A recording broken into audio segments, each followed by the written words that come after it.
Naging person of interest itong si Patricia sa great threat ni Lilet Matias at kailangan niyang sagutin ang mga tanong ng mga pulis, pero sinabi ni Patricia na may karapatan siyang tumanggi sa mga pagtatanong ng mga pulis.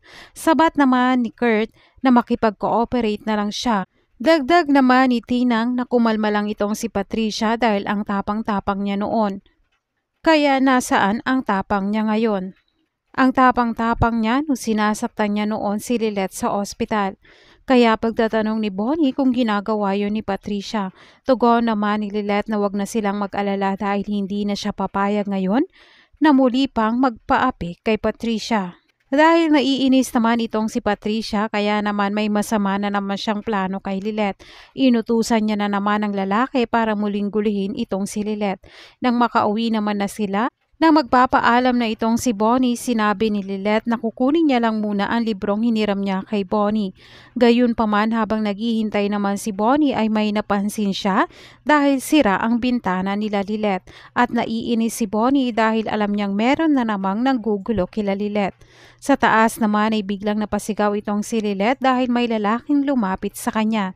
Narinig naman nila Emong ang kanyang sigaw, pero huli na dahil hindi na nila naabutan itong si Lilet dahil nakuha na siya ng lalaki.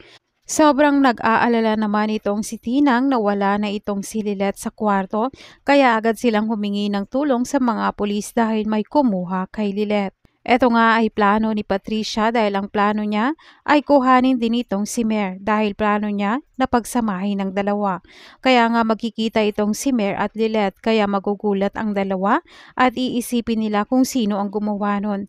Sa pagsama nga ng dalawa ay tutulungan ni Mer itong si Lilet na makatakas, kaya naman dito malalaman ni Lilet na mabuting tao itong si Mer at utang niya ang buhay niya kay Mer.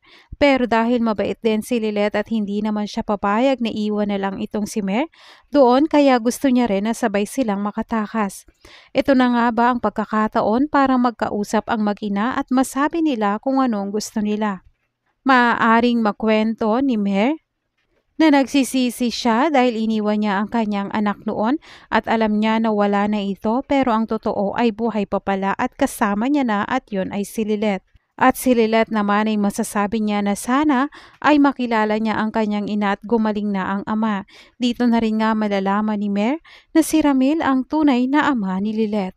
Yan nga ang exciting part na dapat nating abangan bukas sa Lilet Matias.